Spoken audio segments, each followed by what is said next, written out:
ವೇದಿಕೆ ಮೇಲೆ ಆಸೀನರಾಗಿರುವಂಥ ಎಲ್ಲ ನನ್ನ ಗೌರವಾನ್ವಿತ ಅತಿಥಿಗಳೇ, ಹಾಗೆ ಈ ಕಾರ್ಯಕ್ರಮದಲ್ಲಿ ನೆರೆದಿರುವಂಥ ಎಲ್ಲ ನನ್ನ ಆತ್ಮೀಯ ಬಂಧುಗಳೇ, 131ನೇ ವರ್ಷದ ಬಾಬಾ ಸಾಹೇಬ್ ಅಂಬೇಡ್ಕರ್ ಅವರ ಜನ್ಮದಿನಾಚರಣೆ ಕಾರ್ಯಕ್ರಮ, ಅವರ ನೆನಪಿನಲ್ಲಿ ಭೀಮೋತ್ಸವ ಮತ್ತು ಮುಖ್ಯವಾಗಿ ಸಂವಿಧಾನ ಜಾಗೃತಿ ಹಾಗೂ ವೈಚಾರಿಕ ಮಹಾಸಮಾವೇಶ ಈ ಕಾರ್ಯಕ್ರಮಕ್ಕೆ ಅಂತಿಮ ಹಂತಕ್ಕೆ ಬಂದು ತಲುಪಿದ್ದೀವಿ. ನಾನು ಮುಖ್ಯವಾಗಿ ಈ ಸಂವಿಧಾನದ ಜಾಗೃತಿ ಅನ್ನೋ ವಿಚಾರಕ್ಕೆ ಸಂಬಂಧಪಟ್ಟಂತೆ ಹೆಚ್ಚು ಒತ್ತು ಕೊಟ್ಟು ಮಾತಾಡೋದಕ್ಕೆ ಇಷ್ಟಪಡ್ತೀನಿ. ಬಾಬಾ ಸಾಹೇಬರ ವಿಚಾರಧಾರೆಗಳು, ಅವರ ಹೆಸರು ನಡೆಸುವಂಥ ಉತ್ಸವಗಳಿಗೆ ಇಲ್ಲಿ ಬರ ಇಲ್ಲ. ಸಾವಿರಾರು ಲಕ್ಷಾಂತರ ಕೋಟ್ಯಾಂತರ ಕಾರ್ಯಕ್ರಮಗಳು ಈ ದೇಶದಲ್ಲಿ ನಿರಂತರವಾಗಿ ನಡೀತದೆ. ನಾವು ಕೇವಲ ಮೊನ್ನೆ ಅಷ್ಟೇ ಆಗಸ್ಟ್ 15ನೇ ತಾರೀಕಿಗೆ 75 ವರ್ಷಗಳನ್ನು ಪೂರೈಸಿದ್ದೀವಿ. ಈ ಭಾರತ ದೇಶಕ್ಕೆ ಸ್ವಾತಂತ್ರ್ಯ ಬಂದು ಭಾರತ ದೇಶಕ್ಕೆ ಸ್ವಾತಂತ್ರ್ಯ ಬಂದಂಥ ಈ 75ನೇ ವರ್ಷದಲ್ಲಿ ಎಂತಹ ಪರಿಸ್ಥಿತಿನಲ್ಲಿ ನಾವು ಈ ದೇಶದಲ್ಲಿ ಇದ್ದೀವಿ ಅಂತ ನಾವು ನೋಡಬೇಕು. ಯಾಕಂದ್ರೆ ಸಂವಿಧಾನದ ಜಾಗೃತಿ ಅಂತಂದ್ರೆ, ಸಂವಿಧಾನ ಅಂತಂದ್ರೆ ಕೇವಲ ಒಂದು ಪುಸ್ತಕ ಅಲ್ಲ, ಅದು ಇಡೀ ಅಖಂಡ ಭಾರತದ ಜನರ ಜೀವನ ಇದೆಯಲ್ಲ, ಅದನ್ನ ನಿರ್ದೇಶನ ಮಾಡುವಂತಹ ಒಂದು ರೀತಿ ನೀತಿ ನಿಯಮಗಳು.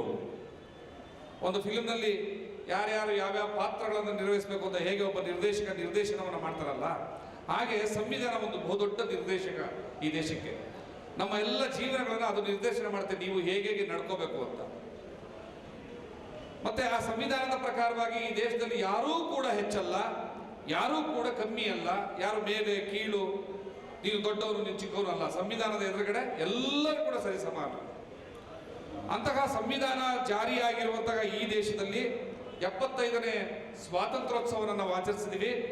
ಆ 75ನೇ ಸ್ವಾತಂತ್ರ್ಯೋತ್ಸವನ ಆಚರಿಸಿದಂತಹ ಭಾರತ ದೇಶದ ಪರಿಸ್ಥಿತಿ ಹೇಗಿದೆ ಅಂತಂದ್ರೆ, ಒಬ್ಬ ಮಾದಿಗ ಸಮುದಾಯದ ಹೆಣ್ಣು ಮಗಳು ಒಂದು ಅಂಗನವಾಡಿಯಲ್ಲಿ ಅನ್ನ ಮಾಡ್ತಾಳೆ ಮಕ್ಕಳಿಗೆ ಊಟ ಮಾಡಿಸೋದಕ್ಕೆ. ಆದರೆ ಆ ಅನ್ನದ ಸಮೇತ ಅವಳನ್ನ ಆ ಅಂಗನವಾಡಿಯಿಂದ ತೆಗೆದು ದೂರಕ್ಕೆ ಎಸೆತಾರೆ. ಇದು ನಮ್ಮ ಭಾರತದ 75ನೇ ವರ್ಷದ ಸ್ವಾತಂತ್ರ್ಯ ದಿನಾಚರಣೆ. ಒಬ್ಬ 8 ವರ್ಷದ ಹುಡುಗ ಸ್ಕೂಲ್ನಲ್ಲಿಟ್ಟಿರುವಂತಹ ಮಡಿಕೆಯಲ್ಲಿಟ್ಟಿರುವಂತಹ ನೀರನ್ನ ಕುಡಿತಾನೆ. ನೀನು ಯಾಕೆ ನನಗಿಟ್ಟಿದ್ದಂತಹ ನೀರನ್ನ ನೀನು ಕುಡಿದೆ ಅಂತ ಅವನಿಗೆ ಹೊಡಿತಾನೆ ಒಬ್ಬ ಮೇಷ್ಟ್ರು. ಆ ಹುಡುಗ ಸಾಯ್ತಾನೆ. ಇಂತಹ ಪರಿಸ್ಥಿತಿಯಲ್ಲಿ ನಾವು 75ನೇ ವರ್ಷದ ಒಂದು ಸ್ವಾತಂತ್ರ್ಯೋತ್ಸವನ ಆಚರಣೆ ಮಾಡ್ತಾ ಇದ್ದೀವಿ. ನನಗೆ ತಂದೆ ಇಲ್ಲ, ತಾಯಿ ಇಲ್ಲ, ಬಂಧು ಇಲ್ಲ, ಬಳಗ ಇಲ್ಲ, ಯಾರೂ ಗತಿ ಇಲ್ಲ, ನೀನೇ ಶಿವ, ನೀನೇ ನನ್ನ ಗತಿ, ನೀನೇ ಮತಿ, ನನಗೆ ಅನ್ನ ಕೊಡ್ತೀಯ, ವಿದ್ಯೆ ಕೊಡ್ತೀಯ ಅಂತ ನಂಬಿಕೊಂಡು 2 ಪುಟಾಣಿ ಮಕ್ಕಳು, ಹೆಣ್ಣು ಮಕ್ಕಳು ಒಂದು ಮಠಕ್ಕೆ ಸೇರ್ಕೋತವೆ, ಅನ್ನ ಸಿಗುತ್ತೆ, ಊಟ ಸಿಗುತ್ತೆ ಅಂತ. ಆದರೆ ಅಲ್ಲಿರುವಂತಹ ಗುರುವರಿಯ ಮಹಾಸ್ವಾಮಿ ಆ ಮಕ್ಕಳ ಮೇಲೆ ರೇಪ್ ಮಾಡ್ತಾರೆ. ಆ ಆಪಾದನೆ ಇದೆ, ಸರಿಯೋ ತಪ್ಪು ಆಮೇಲೆ ತೀರ್ಮಾನ ಆಗಲಿ. ಆದರೆ ಆಪಾದನೆಗೆ ಪುಷ್ಟಿ ಕೊಡುವಂಥ ಹಲವಾರು ನಿದರ್ಶನಗಳಿದ್ದಾವೆ. ಅಂತಹ ಸಂದರ್ಭದಲ್ಲಿ ನಾವು 75ನೇ ವರ್ಷದ ಈ ಭಾರತದ ಸ್ವಾತಂತ್ರ್ಯ ದಿನಾಚರಣೆಯನ್ನು ಆಚರಿಸ್ತಾ ಇದ್ದೀವಿ. ಮತ್ತೆ ಆ ರೀತಿಯಾಗಿ ಶೋಷಣೆಗೆ ಒಳಪಟ್ಟಂತಹ ಆ ದಲಿತ ಸಮುದಾಯದ ಹೆಣ್ಣು ಮಕ್ಕಳ ಪರವಾಗಿ ನಾನು ಇರಬೇಕು ಅನ್ನುವಂತಹ ಪ್ರಜ್ಞೆಯನ್ನು ಮರೆತಂತಹ ಮತ್ತೊಬ್ಬ ಪೀಠಾಧಿಪತಿ, ನಾನು ಹೆಸರುಗಳನ್ನ ಮುಚ್ಚಿಟ್ಟಿಡೋಲ್ಲ, ನನ್ನ ಗುಣವೇ ಅಂತದ್ದು, ನಾನು ನೇರವಾಗಿ ಮಾತಾಡ್ತೀನಿ. ಅವ್ರು ಏನಾದರೂ ಡೆಫರ್ಮೇಷನ್ ಕೇಸ್ ಹಾಕೋದಿದ್ರೆ ಸ್ವಾಗತ ಮಾಡ್ತೀನಿ, ಮತ್ತೆ ತಪ್ಪಿನ ಒಪ್ಪಿಕೊಂಡ್ರೆ ಬಹಳ ಸಂತೋಷ ಪಡ್ತೀನಿ. ಯಾವ ದಲಿತ ಸಮುದಾಯ ಅಂದರೆ ಒಬ್ಬರು ಉಪಾರ ಸಮುದಾಯ, ಮತ್ತೊಂದು ಮಾದಿಗ ಸಮುದಾಯದ 2 ಹೆಣ್ಮಕ್ಳು, ಪುಟಾಣಿ ಮಕ್ಕಳು, 13 ವರ್ಷ 14 ವರ್ಷದ ಮಕ್ಕಳ ಮೇಲೆ ಆಗಿರುವಂಥ ಅತ್ಯಾಚಾರ ಸಂದರ್ಭದಲ್ಲಿ ಆ ಮಾದಿಗ ಸಮುದಾಯದ ಗುರುಪೀಠದ ಮಹಾಸ್ವಾಮಿಗಳು ಆ ಹೆಣ್ಣು ಮಕ್ಕಳ ಪರವಾಗಿ ನಾನು ನಿಲ್ಲೋದಿಲ್ಲ, ಬದಲಾಗಿ ನಾನು ಮಠದ ಪರಂಪರೆ ಜೊತೆ ನಿಲ್ತೀನಿ ಅಂತ ಮಾತಾಡ್ತಾರೆ. ಅಂತಹ ಪರಿಸ್ಥಿತಿಯಲ್ಲಿ ನಾವು 75ನೇ ವರ್ಷದ ಸ್ವಾತಂತ್ರ್ಯ ದಿನಾಚರಣೆಯನ್ನು ಆಚರಿಸ್ತಾ ಇರೋದು. ಸೊ ಇಂತಹ ಪರಿಸ್ಥಿತಿಯಲ್ಲಿ ನಾವು ಸ್ವಾತಂತ್ರ್ಯ ದಿನಾಚರಣೆಯನ್ನು ಆಚರಿಸ್ತಾ ಇರುವ ನಾವು ನಮ್ಮ ದೇಶದ ಸಂವಿಧಾನವನ್ನ ನಾವು ಕಾಪಾಡ್ಕೊಳ್ತೀವ, ಸಂವಿಧಾನದ ಜಾಗೃತಿಯನ್ನ ಮಾಡಬೇಕು ಅಂತ ಇವತ್ತು ನಾವು ಕಾರ್ಯಕ್ರಮ ಹಾಕೊಂಡಿದ್ವಿ ಭೀಮೋತ್ಸವದ ಹೆಸರಿನಲ್ಲಿ. ಏನದು ಸಂವಿಧಾನ? ನಾನು ಆಗಲೇ ಹೇಳಿದೆ, ಸಂವಿಧಾನ ನಮ್ಮ ಜೀವನದ ಒಂದು ರೀತಿ ನೀತಿಗಳನ್ನ, ನಿಯಮಗಳನ್ನ ನಿರ್ದೇಶನ ಮಾಡುವಂತ ಒಬ್ಬ ನಿರ್ದೇಶಕ ಈ ದೇಶಕ್ಕೆ. ಆ ನಿರ್ದೇಶಕ, ಆ ಸಂವಿಧಾನವನ್ನ ಬಾಬಾ ಸಾಹೇಬ್ ಅಂಬೇಡ್ಕರ್ ಅವರು ಈ ದೇಶಕ್ಕೆ ಕೊಟ್ಟರಲ್ಲ, ಅದು ಸುಮ್ಮನೆ ಬಂದ್ಬಿಡ್ತ. ಅದೊಂದು ಪುಗಸಟ್ಟೆಯ ಪುನುಗ. ರನ್ನ ವಿದ್ಯೆಯನ್ನು ಕಲಿಯುವಾಗ ತನ್ನ 20ನೇ ವರ್ಷದಲ್ಲಿ ಹೇಳ್ತಾನೆ, ವಿದ್ಯೆ ಎಂಬುದು ಪುಗಸಟ್ಟೆಯ ಪುನುಗಲ್ಲ, ಅದಕ್ಕೆ ಶ್ರಮ ಬೇಕು ಅಂತ. ಹಾಗೆ ಸಂವಿಧಾನದ ಕೂಡ ನಮಗೆ ಪುಗಸಟ್ಟೆ ಪುನುಗಾಗಿ ಸಿಕ್ಕಿಬಿಡ್ತ. ನಾವು ಸಂವಿಧಾನ ರಚನೆ ಆದಂತಹ ಹಿನ್ನೆಲೆಯ ಆ ಕಷ್ಟಗಳು, ಬಾಬಾ ಸಾಹೇಬರ ಶ್ರಮ, ಅವರ ಕಣ್ಣೀರು, ಇದ್ಯಾವುದೂ ಕೂಡ ನಮಗೆ ಅರ್ಥ ಆಗಲಿಲ್ಲ ಅಂದ್ರೆ, ನಮಗೆ ಗೊತ್ತಾಗಲಿಲ್ಲ ಅಂದ್ರೆ ಸಂವಿಧಾನವನ್ನು ಉಳಿಸ್ಕೊಳ್ಳೋದಕ್ಕೆ ನಾವು ಯಾಕೆ ಶ್ರಮ ಬೀಳಬೇಕು ಅನ್ನೋದು ನಮಗೂ ಕೂಡ ಗೊತ್ತಾಗೋದಿಲ್ಲ. ಅಣ್ಣ ಫೋನ್ ಇಡ್ತೀರ, ಅಣ್ಣ ಫೋನ್ ಇಡ್ತೀರಾ ಅಂದೆ. ಸಂವಿಧಾನದ ಬಗ್ಗೆ ಅರ್ಥ ಆಗುವಾಗ ನಮಗೆ ಸ್ವಲ್ಪ ಅದ್ರ ಬಗ್ಗೆ ಹೆಚ್ಚು ಒತ್ತು ಕೊಟ್ಟು ನಾವು ಅರ್ಥ ಮಾಡ್ಕೋಬೇಕು, ಸಮಯ ಕೊಡಬೇಕಾಗಿರೋದು. ಸಂವಿಧಾನ, ಈ ದೇಶಕ್ಕೆ ಸಂವಿಧಾನ ರಚನೆ ಆಗುವಂಥ ಸಂದರ್ಭದಲ್ಲಿ ನಾನು ಹೇಗಾದ್ರೂ ಮಾಡಿ ಸಂವಿಧಾನ ರಚನಾ ಸಮಿತಿಯ ಒಳಗಡೆ ಇಲ್ಲದೆ ಹೋದ್ರೆ ಏನು ಅನಾಹುತ ಆಗುತ್ತೆ ಅಂತ ಸ್ಪಷ್ಟವಾಗಿ ಅರ್ಥ ಮಾಡ್ಕೊಂಡಂತ ಬಾಬಾ ಸಾಹೇಬರು ಆ ಸಂವಿಧಾನ ರಚನಾ ಸಮಿತಿಯ ಒಳಗಡೆ ಹೋಗೋದಕ್ಕೆ ಬಿದ್ದಂತ ಪಾಡುಗಳಿದಾವಲ್ಲ, ಅದು ಅಷ್ಟಿಷ್ಟಲ್ಲ. ಬಾಬಾ ಸಾಹೇಬ್ ಅಂಬೇಡ್ಕರ್ ಅವರು ಮಹಾರಾಷ್ಟ್ರದಿಂದ ಎಲೆಕ್ಷನ್ಗೆ ನಿಲ್ತಾರೆ. ಸಂವಿಧಾನ ರಚನಾ ಸಮಿತಿಯ ಒಳಗಡೆ ಹೋಗ್ಬೇಕು ಅಂತಂದ್ರೆ ಬಾಬಾ ಸಾಹೇಬರು ಒಬ್ಬ ಸಂಸದರಾಗಿ ಆಯ್ಕೆ ಆಗುವಂತಹ ಅನಿವಾರ್ಯತೆ ಇರುತ್ತೆ. ಇದ್ರೆ ಮಾತ್ರನೇ ಆ ಸಮಿತಿಯ ಒಳಗಡೆ ಹೋಗೋದು ಸಾಧ್ಯ, ಇದ್ರೆ ಆಗೋದಿಲ್ಲ. ಆ ಸಂದರ್ಭದಲ್ಲಿ ಬಾಂಬೆನಲ್ಲಿ ಅವರು ಎಲೆಕ್ಷನ್ಗೆ ನಿಂತ್ಕೋತಾರೆ. ನಿಮ್ಗೆಲ್ಲ ಗೊತ್ತಿರಲಿ, ಈ ದೇಶಕ್ಕೆ ಓಟಿನ ಹಕ್ಕನ್ನ ಕೊಡಿಸೋದಕ್ಕೆ ತನ್ನ ಇಡೀ ಜೀವಿತದ ಜ್ಞಾನವನ್ನ ಖರ್ಚು ಮಾಡಿ ಶ್ರಮವನ್ನ ಬಿದ್ದು ಹೋರಾಟವನ್ನ ಮಾಡಿದಂತಹ ಬಾಬಾ ಸಾಹೇಬ್ ಅಂಬೇಡ್ಕರ್ ಆ ಚುನಾವಣೆಯಲ್ಲಿ ಠೇವಣಿ ಇಲ್ಲದೆ ಸೋಲ್ತಾರೆ. ಯಾರಿಗೆ ಓಟಿನ ಹಕ್ಕೇ ಗೊತ್ತಿಲ್ಲ, ಓಟಿನ ಮಹತ್ವ ಗೊತ್ತಿಲ್ಲ, ಓಟು ಅಂದ್ರೆ ಏನು ಅಂತ ಗೊತ್ತಿಲ್ಲದೆ ಇರುವಂತಹ ಒಬ್ಬ ಜೀತಗಾರ ಬಾಬಾ ಸಾಹೇಬರ ವಿರುದ್ಧ ಎಲೆಕ್ಷನ್ ಅಲ್ಲಿ ಗೆಲ್ತಾರೆ. ಆದ್ರೆ ಹಕ್ಕನ್ನ ಕೊಡಿಸ್ತಂತ, ಓಟಿನ ಹಕ್ಕನ್ನ ಕೊಡಿಸ್ತಂತ ಬಾಬಾ ಸಾಹೇಬ್ ಎಲೆಕ್ಷನ್ ಅಲ್ಲಿ ಸೋಲ್ತಾರೆ. ಆಗ ಅವತ್ತಿನ, ನನ್ನ ಪಕ್ಷ ಗಿಕ್ಷ ಅಂತ ನೀವು ಯೋಚನೆ ಮಾಡಬೇಡಿ, ಅವತ್ತಿನ ಸಂದರ್ಭದ ಕಾಂಗ್ರೆಸ್ ಬಾಬಾ ಸಾಹೇಬ್ರಿಗೆ ಹೇಳುತ್ತೆ, ನೀವು ಸಂವಿಧಾನ ರಚನಾ ಸಮಿತಿ ಒಳಗಡೆ ಬರೋದಕ್ಕೆ ಆಗೋದಿಲ್ಲ. ಆಗ ಇವತ್ತಿನ ಪಾಕಿಸ್ತಾನದ ಭಾಗವಾಗಿರುವಂತಹ ಜೈಸೂರ್ ಮತ್ತು ಕುಲ್ನಾ, ಆ ಭಾಗದಲ್ಲಿದ್ದಂತಹ ಮುಸ್ಲಿಂ ಲೀಗ್ ಪಾರ್ಟಿಯ ಒಬ್ಬ ಸಂಸದ ಜೋಗೇಂದ್ರನಾಥ ಮಂಡಲ್ ಅವರು ಯೋಚನೆ ಮಾಡ್ತಾರೆ, ನಾನು ಸಂಸತ್ತಿನ ಒಳಗಡೆ ಹೋಗಿ ಮಾಡೋದಾದ್ರೂ ಏನು, ಅಲ್ಲಿ ಈಗ ಸಂವಿಧಾನ ರಚನೆ ಆಗ್ತಾ ಇದೆ, ಅಲ್ಲಿ ಒಂದು ತಂಡ ರೆಡಿ ಆಗ್ತಾ ಇದೆ, ಅದರೊಳಗಡೆ ಬಾಬಾ ಸಾಹೇಬರು ಇಲ್ಲದೆ ಹೋದ್ರೆ ಅಲ್ಲಿ ಸಂವಿಧಾನ ರಚನೆ ಆಗೋದಿಲ್ಲ, ಬದಲಾಗಿ ಮನುಧರ್ಮದ ಇನ್ನೊಂದು ಯಥಾವತ್ತು ಪ್ರಿಂಟ್ ಬರುತ್ತೆ ಅಷ್ಟೇ, ಮತ್ತೇನು ಬರೋದಿಲ್ಲ. ಆ ಮನುವಾದವಾದ್ರೂ ಏನ್ ಹೇಳುತ್ತೆ? ಆಗ ಸ್ವಾಮೀಜಿ ಮಾತಾಡ್ತಾ ಹೇಳ್ತಿದ್ರಲ್ಲ, ಸಂವಿಧಾನ ಬರದೆ ಮನುವಾದ ಬಂದಿದ್ರೆ ಏನಾಗ್ತಿತ್ತು ಅಂತ. ಆ ಮನುವಾದ ಏನ್ ಹೇಳುತ್ತೆ ಅಂತಂದ್ರೆ, ಕೆಲವು ಉದಾಹರಣೆಗಳನ್ನಷ್ಟೇ ನಿಮಗೆ ಕೊಡ್ತೀನಿ, ತುಂಬಾ ಕ್ರೂರ ಅನಿಸುವಂತಹ ಉದಾಹರಣೆಗಳನ್ನ ನಾನು ನಿಮ್ಗೆ ಹೇಳ್ತೀನಿ. ಮನುವಾದ ಏನ್ ಹೇಳುತ್ತೆ ಅಂತಂದ್ರೆ, ಒಬ್ಬ ಬ್ರಾಹ್ಮಣ ಯುವಕ ಒಬ್ಬ ಶೂದ್ರ ಸಮುದಾಯದ ಹೆಣ್ಣನ್ನ ಅನುಭವಿಸಿದ್ರೆ ಅವಳು ಅದನ್ನ ಪ್ರಸಾದವಾಗಿ ಸ್ವೀಕಾರ ಮಾಡಬೇಕು. ಅದೇ ಒಬ್ಬ ಶೂದ್ರ ಸಮುದಾಯದ ಯುವಕ ಬ್ರಾಹ್ಮಣ ಸಮುದಾಯದ ಹೆಣ್ಣನ್ನ ಅನುಭವಿಸಿದ್ರೆ ಅವನನ್ನ ಕತ್ತರಿಸಿ ಬಿಸಾಕಬೇಕು. ಒಬ್ಬ ಬ್ರಾಹ್ಮಣನಿಗೆ ಒಂದು ಗಂಟು ಸಿಕ್ಕಿದ್ರೆ, ಒಂದು ಮೊತ್ತ ಹಣ ಸಿಕ್ಕಿದ್ರೆ ಬೀದಿಲೆಲ್ಲಾದ್ರೂ ಕೂಡ ಅವನು ಅದನ್ನ ತಾನು ಉಪಯೋಗಿಸಬಹುದು, ಅವನು ಯಾರಿಗೂ ಕೊಡ್ಬೇಕಾಗಿಲ್ಲ. ಆದ್ರೆ ಒಬ್ಬ ಶೂದ್ರನಿಗೆ ಏನಾದ್ರೂ ಕೂಡ ಒಂದು ಗಂಟು ಸಿಕ್ಕಿದ್ರೆ ಅವನು ಅದನ್ನು 16 ಭಾಗ ಮಾಡಬೇಕು, 15 ಭಾಗವನ್ನ ಹಂಚಬೇಕು ಬ್ರಾಹ್ಮಣರಿಗೆ, ಒಂದು ಭಾಗವನ್ನ ಬೇಕಿದ್ರೆ ತಾನು ಉಪಯೋಗಿಸಬಹುದು. ಇದು ಮನುಧರ್ಮ ಶಾಸ್ತ್ರ ಹೇಳೋದು. ಮನುಧರ್ಮದ ಶಾಸ್ತ್ರದ ಪ್ರಕಾರ ಶೂದ್ರರಿಗೆ ವಿದ್ಯೆ ಕಲಿಯೋ ಹಕ್ಕಿಲ್ಲ, ಆಯುಧ ಹಿಡಿಯುವಂತಹ ಹಕ್ಕಿಲ್ಲ, ಅಧಿಕಾರವನ್ನ ಅನುಭವಿಸುವಂತ ಹಕ್ಕಿಲ್ಲ, ಮತ್ತೆ ಯಾರಿಗೂ ಆಜ್ಞೆ ಮಾಡುವಂತ ಹಕ್ಕಿಲ್ಲ. ತನ್ನ ಮನಸ್ಸಲ್ಲಾದ್ರೂ ಕೂಡ ನಾನು ಬ್ರಾಹ್ಮಣನಿಗೆ ಹೊಡಿತೀನಿ ಅಂತ ಅನ್ಕೊಂಡ್ರು ಕೂಡ ಅದು ಬ್ರಹ್ಮ ಹತ್ಯಾ ದೋಷ ಬರುತ್ತೆ. ಇದು ಮನುವಾದ ಹೇಳುವಂಥದ್ದು. ಈ ದೇಶಕ್ಕೆ ಸಂವಿಧಾನ ಬರುವಂತಹ ಸಂದರ್ಭದಲ್ಲಿ ಸಂವಿಧಾನ ರಚನಾ ಸಮಿತಿ ಒಳಗಡೆ ಅಂಬೇಡ್ಕರ್ ಇಲ್ಲದೆ ಹೋಗಿದ್ರೆ ಆ ಮನುವಾದದ ಇನ್ನೊಂದು ಕಾಪಿ ಬೇರೆ ಬೇರೆ ರೂಪದಲ್ಲಿ ಬೇರೆ ಬೇರೆ ಅಕ್ಷರಗಳಲ್ಲಿ ಬರ್ತಿದ್ದೆ ಹೊರತು ಅಲ್ಲಿನ ರೀತಿ ನೀತಿ ನಿಯಮಗಳು ಬದಲಾಗ್ತಿರ್ಲಿಲ್ಲ. ಇಂತಹ ಮನುವಾದವನ್ನ ಪುರಸ್ಕರಿಸಿ ಈ ಮನುವಾದವೇ ದೇಶದ ಸಂವಿಧಾನ ಆಗಬೇಕು ಅಂತ ಮಾತಾಡುವಂತಹ RSSನ ಒಬ್ಬ ನಿಶ್ಚಯ ಅನುಯಾಯಿ ಅಥವಾ ಅದರ ಪೋಷಕ ಸಾವರ್ಕರ್ ಅವರನ್ನ ಇವತ್ತು ದೇಶದ ಬಹುದೊಡ್ಡ ಹೋರಾಟಗಾರ, ಸ್ವಾತಂತ್ರ್ಯ ಹೋರಾಟಗಾರ ಅಂತ ಮಾತಾಡುವಂತಹ ಒಂದು ದಾರಿದ್ರ್ಯದ ಸರ್ಕಾರ ಇವತ್ತು ನಮ್ಮ ಮಧ್ಯದಲ್ಲಿರೋದು. ಇಂತಹ ಸಂದರ್ಭದಲ್ಲಿ ನಾವು 75ನೇ ವರ್ಷದ ಸ್ವಾತಂತ್ರ್ಯ ದಿನಾಚರಣೆಯನ್ನು ಆಚರಣೆ ಮಾಡ್ತಾ ಇರ್ತಾವೆ. ಸೊ ಬಾಬಾ ಸಾಹೇಬ್ ಅಂಬೇಡ್ಕರ್ ಅವರ ಒಳಗೆ ಹೋಗಿದ್ರೆ ಏನು ಅನಾಹುತ ಆಗುತ್ತೆ ಅಂತ ಅರ್ಥ ಮಾಡ್ಕೊಂಡಿದ್ದ ಜೋಗೇಂದ್ರನಾಥ್ ಮಂಡಲ್ ತಾವು ತಮ್ಮ ಸ್ಥಾನಕ್ಕೆ ರಾಜೀನಾಮೆಯನ್ನು ಕೊಡ್ತಾರೆ. ಬಾಬಾ ಸಾಹೇಬ್ ಅಂಬೇಡ್ಕರ್ ಅವರನ್ನ ಮುಸ್ಲಿಂ ಲೀಗ್ ಪಕ್ಷದ ಸಹಾಯದಿಂದ ಅಲ್ಲಿ ಆ ಎಲೆಕ್ಷನ್ ಅಲ್ಲಿ ನಿಲ್ಲಿಸಿ ಗೆಲ್ಲಿಸ್ತಾರೆ. ಆ ಮೂಲಕ ಅವ್ರನ್ನ ಸಂವಿಧಾನ ರಚನಾ ಸಮಿತಿಗೆ ಕಳಿಸ್ತಾರೆ. ಬಾಬಾ ಸಾಹೇಬರು ಅವತ್ತು ಸಂವಿಧಾನ ರಚನಾ ಸಮಿತಿಗೆ ಬರದೇ ಹೋಗಿದ್ರೆ ಇವತ್ತು ನಾನು ಇಲ್ಲಿ ಮೈಕ್ ಇಟ್ಕೊಂಡು ಮಾತಾಡೋದಕ್ಕೂ ಕೂಡ ಅನುಕೂಲ ಇರಲಿಲ್ಲ, ನೀವು ಇಲ್ಲಿ ಕೇಳೋದಕ್ಕೂ ಕೂಡ ಸಾಧ್ಯ ಆಗ್ತಿರ್ಬೇಕು. ಶಂಕರಾಚಾರ್ಯರು ಮಹಾನ್ ಗುರುಗಳು ಅಂತ ಹೇಳುವಂತವ್ರು ಹೇಳ್ತಾರಲ್ಲ, ಅವರ ಶಾಸ್ತ್ರಗಳಲ್ಲಿ, ಆಗಮಗಳಲ್ಲಿ, ಉಪನಿಷತ್ಗಳಲ್ಲಿ ಬರೆದಿರ್ತಾರಲ್ಲ, ವೇದಗಳನ್ನ, ಶಾಸ್ತ್ರಗಳನ್ನ, ಸಂಸ್ಕೃತವನ್ನ ಕೇಳಿದಂಥವನ ಕಿವಿಗೆ ಕಾದ ಸೀಸವನ್ನು ಒಯ್ಬೇಕು ಅಂತ. ಹಾಗೆ ಇಲ್ಲಿ ನಾನು ನಿಮ್ಮ ಶಾಸ್ತ್ರಗಳು ತಪ್ಪು, ನಿಮ್ಮ ಧರ್ಮಗಳು ತಪ್ಪು, ನಿಮ್ಮ ದೇವರುಗಳು ತಪ್ಪು ಅಂತ ನಾನು ಮಾತಾಡ್ತಿದ್ರೆ ಇವತ್ತು ನನ್ನ ನಾಲ್ಗೆಯನ್ನು ಕುಯ್ಯುವಂತಹ ಒಂದು ಶಾಸ್ತ್ರ ಸಂಪ್ರದಾಯದ ಒಂದು ಸಂವಿಧಾನ ಈ ದೇಶದಲ್ಲಿ ಜಾರಿ ಇರ್ತಿತ್ತು. ಅಂತ ಪರಿಸ್ಥಿತಿಯಲ್ಲಿ ಈ ದೇಶಕ್ಕೆ ಬಂದಂತಹ ಸಂವಿಧಾನವನ್ನು ಉಳಿಸ್ಕೊಳ್ಳೋ ನಿಟ್ಟಿನಲ್ಲಿ ನಾವು ಮಾಡ್ತಾ ಇರೋ ಪ್ರಯತ್ನಗಳಾದ್ರೂ ಎಂಥದ್ದು. ಒಬ್ಬ ಹೇಳ್ತಾನೆ ನಾನು ಈ ದೇಶದ ಸಂವಿಧಾನವನ್ನು ಬದಲಾಯಿಸೋದಕ್ಕೆ ಬಂದಿದ್ದೀನಿ ನಾನು ಅಂತ. ಮತ್ತೊಬ್ಬ ಯಾರೋ ಹೇಳ್ತಾನೆ ನಾನು ಈ ದೇಶದ ಸಂವಿಧಾನವನ್ನು ಒಪ್ಪೋದೇ ಇಲ್ಲ ಅಂತ. ಮತ್ತಿನ್ಯಾರೋ ಹೇಳ್ತಾನೆ ಈ ಸಂವಿಧಾನವನ್ನು ಅಂಬೇಡ್ಕರ್ ಬರದೇ ಇಲ್ಲ ಅಂತ. ಅಂದ್ರೆ ಈ ದೇಶಕ್ಕೆ ಯಾವುದೇ ಒಂದು ಜ್ಞಾನವನ್ನ ದಾನ ಮಾಡೋದಕ್ಕೆ ಶೂದ್ರರಿಗೆ ಅಸ್ಪೃಶ್ಯರಿಗೆ ಕೈಲಿ ಸಾಧ್ಯ ಆಗೋದಿಲ್ಲ. ಅದೆಲ್ಲವನ್ನು ಮಾಡೋದಕ್ಕೆ ಒಂದೇ ಒಂದು ಜಾತಿ ಇದೆ, ಅದು ಆರ್ಯ ಸಂಸ್ಕೃತಿ. ಆ ಒಂದು ಆರ್ಯ ಸಂಸ್ಕೃತಿಯಿಂದ ಉದ್ಭವವಾಗಿ ಬಂದವರು ಮಾತ್ರ ಈ ದೇಶಕ್ಕೆ ಏನನ್ನಾದ್ರೂ ಕೊಡಬಲ್ಲರು ಮತ್ತು ಯಾರ ಕೈಲೂ ಸಾಧ್ಯ ಇಲ್ಲ ಅಂತ ಅಂಬೇಡ್ಕರ್ ಸಂವಿಧಾನ ಬರ್ದಿಲ್ಲ, ಅದನ್ನ ಬೇರೆ ಯಾರೋ ಬರೆದ್ರು. ಇದನ್ನೆಲ್ಲ ಕೇಳಿಸ್ಕೊತಾ ಇದೀವಲ್ಲ, ನಾವು ಮಾತಾಡ್ತಾ ಇದೀವಿ, ನೀವೇ ಕೇಳಿಸ್ಕೊತಾ ಇದ್ದೀರಾ. ಆದ್ರೆ ನಮಗಿನ್ನ ಹೆಚ್ಚಿನ ಪರಿಣಾಮಕಾರಿಯಾಗಿ ಈ ಮಾತನ್ನ ಒಳಗಡೆ ಇಲ್ಲಿ ವಿಧಾನಸಭೆಯಲ್ಲಿ ಮಾತಾಡಬೇಕು, ಸಂಸತ್ನಲ್ಲಿ ಮಾತಾಡಬೇಕು. ಅಂಬೇಡ್ಕರ್ ಅವರ ಸಂವಿಧಾನದ ಘನತೆ ಎಂತದ್ದು, ಅದರ ವಿರುದ್ಧವಾಗಿ ನೀವು ಇಲ್ಲಿ ಪ್ರಚಾರ ಪಡಿಸೋದಕ್ಕೆ ಬರ್ತಾ ಇರುವಂತಾಗ ಒಂದು ಹೀನ ಸಂಸ್ಕೃತಿ ಎಂತದ್ದು ಒಳಗಡೆ ಮಾತಾಡ್ಬೇಕು. ಯಾರು ಮಾತಾಡಬೇಕು ಅಂತಂದ್ರೆ ಆ ಅಂಬೇಡ್ಕರ್ ಅವರ ಶ್ರಮದ ಫಲವನ್ನ ಊಟ ಮಾಡಿ, ಆ ಅಂಬೇಡ್ಕರ್ ಅವರ ಶ್ರಮದ ಫಲವಾಗಿ ಬಂದಂತಹ ಮತದಾನದ ಹಕ್ಕಿದೆಯಲ್ಲ ಅದನ್ನ ಗಳಿಸ್ಕೊಂಡು ಒಳಗಡೆ ಹೋಗಿದಾರಲ್ಲ MLAಗಳು MP ಗಳು, ಅವರು ಒಳಗಡೆ ಮಾತಾಡಿದ್ರೆ ಹೆಚ್ಚು ಪರಿಣಾಮಕಾರಿ.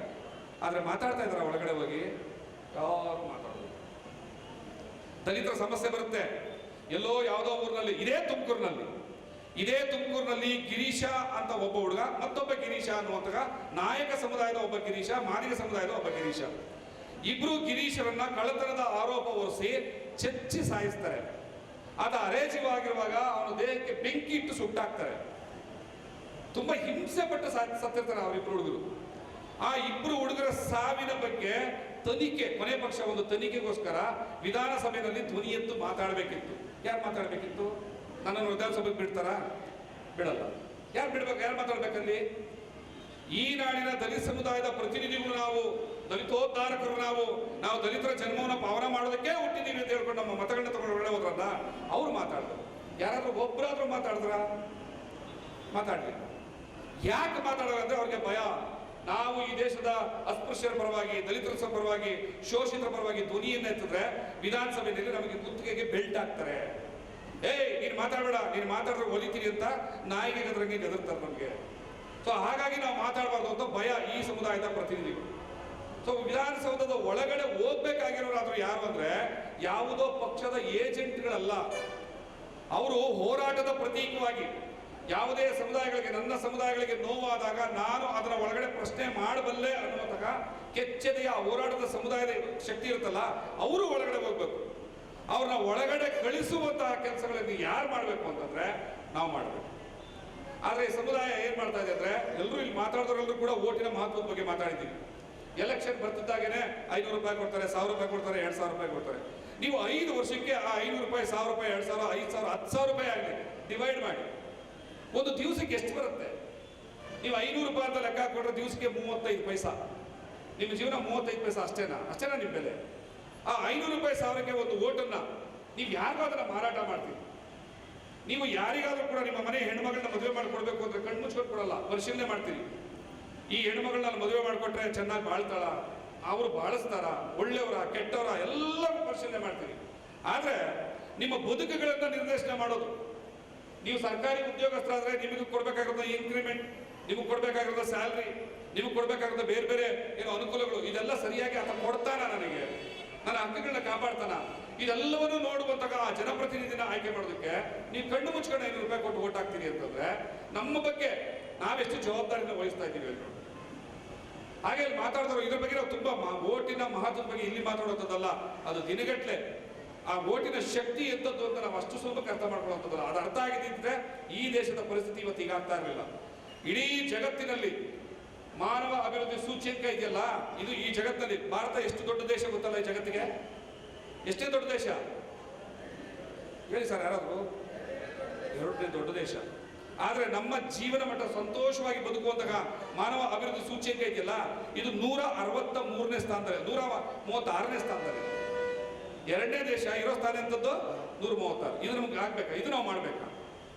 ಯಾಕೆ ಹಿಂಗೆ ಆಗ್ತಿದೆ ಅನ್ನೋದಕ್ಕೆ ಆಗಲೇ ನಾವು ಮಾತಾಡ್ತಾ ಜ್ಞಾಪಿಸ್ಕೊಂಡು ಹೇಳ್ತೀವಿ.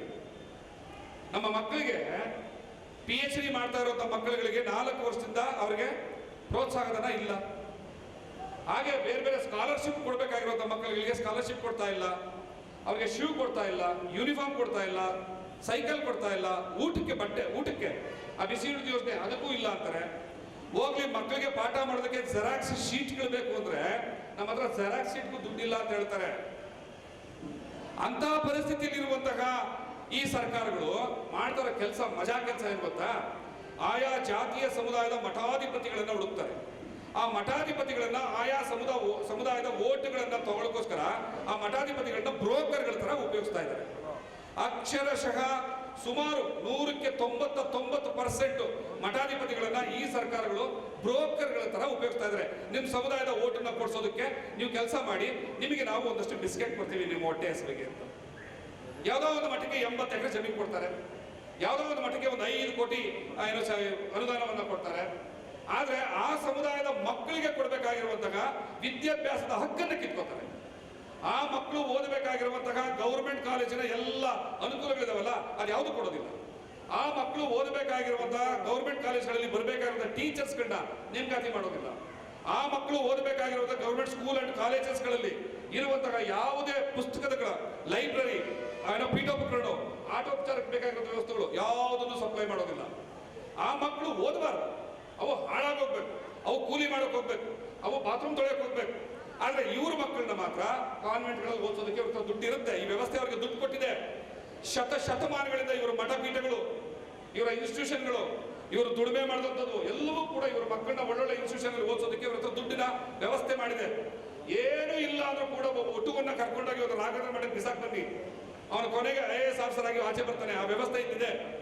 ಆದ್ರೆ ದಲಿತ ಸಮುದಾಯದ ಮಕ್ಕಳನ್ನ ತಗೊಂಡು ನೀವು ಮಠಕ್ಕೆ ಬಿಸಾಕಿ ಅವನ್ನ ಕಸಾಬಾಷ ಬಿಡ್ತಾರೆ. ಅಲ್ಲಿ ಆ ಮಠಕ್ಕೆ 5 ಕೋಟಿ ಕೊಡ್ತಾರೆ, 10 ಕೋಟಿ ಕೊಡ್ತಾರೆ, ಒಂದು 100 ಕೋಟಿ 100 ಎಕರೆ ಜಮೀನು 50 ಎಕರೆ ಜಮೀನು ಕೊಡ್ತಾರೆ. ಆದ್ರೆ ಆ ಜಮೀನಿಂದಾಗ್ಲಿ ಇವ್ರು ಕೊಟ್ಟಂತ ಅನುದಾನದಿಂದಾಗ್ಲಿ ನಮ್ಮ ಮಕ್ಕಳು ವಿದ್ಯಾವಂತರಾಗೋಕೆ ಸಾಧ್ಯ ಇಲ್ಲ. ಯಾಕೆಂದ್ರೆ ಅತ್ಯಾಚಾರ ನಮ್ಮ ಮಕ್ಕಳ ಮೇಲೆ ಆದರೂ ಕೂಡ ನನ್ನ ಮಕ್ಕಳ ಪರವಾಗಿ ನಿಂತ್ಕೊಳ್ಳೋದಿಲ್ಲ, ನನ್ನ ಮಠದ ಪರಂಪರೆ ಪರವಾಗಿ ನಿಂತ್ಕೊತೀನಿ ಅಂತ ಮಾತಾಡುವಂತಾಗ ಬರಗೆಟ್ಟ ಸ್ವಾಮಿಗಳು ನಮ್ಮ ಸಮಾಜದಲ್ಲಿ ಇರೋದು. ನಮ್ಮ ಸಮಾಜ ಇರೋದೇ ಹೆಂಗೆ? ನಾವು ಇವ್ರನ್ನ ಪ್ರಶ್ನೆ ಮಾಡಲ್ಲ. ಯಾಕೆ ಪ್ರಶ್ನೆ ಮಾಡಲ್ಲ ಅಂದ್ರೆ ಧಾರ್ಮಿಕ ನಾಯಕರನ್ನ ಪ್ರಶ್ನೆ ಮಾಡೋದು ಮಹಾಪಾಪ ಅಂತೀವಿ. ಒಬ್ಬ ಕಾವಿ ತೊಟ್ಟಂತಹ ಸ್ವಾಮೀಜಿನ ಪ್ರಶ್ನೆ ಮಾಡಿದ್ರೆ ನೀನು ಧರ್ಮದ್ರೋಹಿ ಅಂತ ಹೇಳ್ತೀವಿ. ಒಬ್ಬ ಕಾವಿ ತೊಟ್ಟಂತಹ ಅವರ ಸ್ವಾಮಿ ಏನೋ ತಪ್ಪು ಮಾಡಿದಾಗ ಅದನ್ನ ಪ್ರಶ್ನೆ ಮಾಡಿದ್ರೆ ನಮ್ಗೆ ಏನಾದ್ರು ಅಂತಾರ ಅಂತ ಯೋಚನೆ ಮಾಡ್ಬೇಕಾಗಿರೋ ಪರಿಸ್ಥಿತಿ ಬಂದಿದ್ದೀವಿ. ಇಂತಹ ಪರಿಸ್ಥಿತಿಯಲ್ಲಿ ಇರುವಂತಹ ನಾವು ಈ ಎಲ್ಲ ಸಮಸ್ಯೆಗಳಿಂದ ಹೊರಗಡೆ ಬರ್ಬೇಕಾದ್ರೆ ನಮಗೆ ಮಾರ್ಗದರ್ಶಕ, ನಮ್ಮ ಯಾವತ್ತಿನ ಕಾಲಕ್ಕ ಅಂದ್ರೆ ನಿತ್ಯ ಸತ್ಯ ಅಂತಾರಲ್ಲ, ಹಾಗೆ ಎಲ್ಲಿಗೂ ಕೂಡ ಒಂದು ಕ್ಷಣ ಕೂಡ ಅಸತ್ಯದ ಕಡೆ ಹೋಗದೆ ಇರುತ್ತಾಗ ಒಬ್ಬ ನಿತ್ಯ ಸತ್ಯಕ್ಕೆ ಯಾರಾದ್ರೂ ಸಂಶೋಧಕ ಇತ್ತಂದ್ರೆ ಅದು ಬಾಬಾ ಸಾಹೇಬ್ ಅಂಬೇಡ್ಕರ್ ಮಾತ್ರ. ಆ ಬಾಬಾ ಸಾಹೇಬ್ ಅಂಬೇಡ್ಕರ್ ಅವರು ಹೇಳಿದಂತಹ ಆ ವಿಚಾರಗಳನ್ನ, ಆ ಚಿಂತನೆಗಳನ್ನ, ಅವರು ನಮಗೋಸ್ಕರ ಹಾಕಿಕೊಟ್ಟಂತ ಆ ಒಂದು ಪದಗಳನ್ನು ಕೂಡ 1% ನಾವು ಎದೆಗೆ ಮತ್ತೆ ತಲೆಗೆಳಿಸ್ಕೊಂಡ್ರು ಕೂಡ ಈ ದೇಶದ ದಾರಿದ್ರ್ಯ ಹೋಗುತ್ತೆ. ನಾನು ಕೊನೆಯದಾಗಿ ಬಾಬಾ ಸಾಹೇಬ್ರದ ಒಂದು ಉದಾಹರಣೆಯನ್ನು ಕೊಟ್ಟು ನಾನು ಮಾತು ಮುಗಿಸ್ತೀನಿ. ಯಾವಾಗ 1949ನೇ ಇಸ್ವಿ ನವೆಂಬರ್ 29ನೇ ತಾರೀಕು ಸಂವಿಧಾನವನ್ನು ಈ ದೇಶಕ್ಕೆ ಅರ್ಪಣೆ ಮಾಡಿ ಹೊರಗಡೆ ಬರ್ತಾರಲ್ಲ ಬಾಬಾ ಸಾಹೇಬ್ ಅಂಬೇಡ್ಕರ್, ಆಗ ಈ ದೇಶದ ಪತ್ರಕರ್ತರು ಕೂಡ ಬಾಬಾ ಸಾಹೇಬ್ ಅಂಬೇಡ್ಕರ್ನ ಕೇಳ್ತಾರೆ, ಈ ದೇಶದ ದಾರಿದ್ರ್ಯ ಹೋಗುತ್ತಾ ಇನ್ನಾದ್ರೂ ಕೂಡ? ಈ ಸಮಾಜದ ಅಸ್ಪೃಶ್ಯ ಸಮುದಾಯ ಇದೆಯಲ್ಲ, ಶೋಷಿತ ಸಮುದಾಯ ಇದೆಯಲ್ಲ, ಶೂದ್ರ ಸಮುದಾಯ ಇದೆಯಲ್ಲ, ನೀವು ಯಾರಿಗೆಲ್ಲ ಹಕ್ಕು ಅಧಿಕಾರ ಕೊಡಬೇಕು ಅಂತ ಇಷ್ಟು ವರ್ಷ ಚಿಂತನೆ ಪಟ್ರಲ್ಲ, ಅದು ಇನ್ನಾದ್ರೂ ಕೂಡ ಕಾಣೆ ಆಗುತ್ತಾ? ಈಗ ನಿಮಗೆ ನಿಮ್ದಿನ ಅಂತ ಎಲ್ಲ ಪತ್ರಕರ್ತರು ಬಾಬಾ ಸಾಹೇಬ್ ಅಂಬೇಡ್ಕರ್ನ ಕೇಳಿದ ಬಾಬಾ ಸಾಹೇಬ್ ಅಂಬೇಡ್ಕರ್ ಹೇಳ್ತಾರೆ, ಯಾವ ಸಂವಿಧಾನದ ಆಶಯಗಳು ಈ ದೇಶವನ್ನ ಜಗತ್ತಿನ ತಲೆನಿತ್ತಿ ನಿಲ್ಲಿಸಬೇಕು ಅಂತ ಹೇಳ್ತಾ ಇದ್ದಾವಲ್ಲ, ನಾನು ಕೊಟ್ಟದ ಸಂವಿಧಾನ ಅದು ನನ್ನ ಕನಸು ಹೌದು. ಆದ್ರೆ ಆ ಸಂವಿಧಾನದ ಆಶಯಗಳ ವಿರೋಧಿಗಳು ಆಡಳಿತದ ಜಾಗದಲ್ಲಿ ಕೂತಿದ್ದಾರೆ. ಸಂವಿಧಾನದ ಆಶಯಗಳು ಜಾರಿ ಆಗದೆ ಜನಜೀವನ ಎಲ್ಲಿ ನಾವು ಅಭಿವೃದ್ಧಿ ಆಗುತ್ತೆ? ಸಂವಿಧಾನ, ಅದಕ್ಕೆ ನಾನು ಪ್ರಾರಂಭದಲ್ಲಿ ಹೇಳಿದ್ದು, ಸಂವಿಧಾನ ಅಂದ್ರೆ ಕೇವಲ ಒಂದು ಪುಸ್ತಕ ಅಲ್ಲ. ಸಂವಿಧಾನ ಅಂದ್ರೆ ಈ ದೇಶ. ಈ ದೇಶ ಅಂದ್ರೆ ಕೇವಲ ಭೂಮಿ ಅಲ್ಲ, ಈ ದೇಶದ 136 ಕೋಟಿ ಜನರ ಬದುಕು. ಆ ಜನರ ಬದುಕನ್ನು ನಿರ್ದೇಶನ ಮಾಡುವಂತಹ ಸಂವಿಧಾನದ ಆಶಯಗಳನ್ನ ಈಡೇರಿಸುವಂತಹ ಜಾಗದಲ್ಲಿ ಸಂವಿಧಾನ ಪರವಾದಂತಹ ಮನಸ್ಥಿತಿ ಇಲ್ಲದೆ ಹೋದ್ರೆ ದೇಶವೂ ಚೆನ್ನಾಗಿರಲ್ಲ, ಆ ಸಂವಿಧಾನವೂ ಪ್ರಯೋಜನ ಬರಲ್ಲ. ಒಂದು ದೇಶದ ಸಂವಿಧಾನ ಪುಸ್ತಕದ ಒಳಗಡೆ ಇರೋ ಅಕ್ಷರಗಳು ತುಂಬಾ ಚೆನ್ನಾಗಿರೋ ಪ್ರಯೋಜನ ಇಲ್ಲ, ಅದನ್ನ ಜಾರಿಗೊಳಿಸುವಂತಹ ಮನಸ್ಥಿತಿ ಚೆನ್ನಾಗಿರ್ಬೇಕಾಗಿರುವಂಥದ್ದು.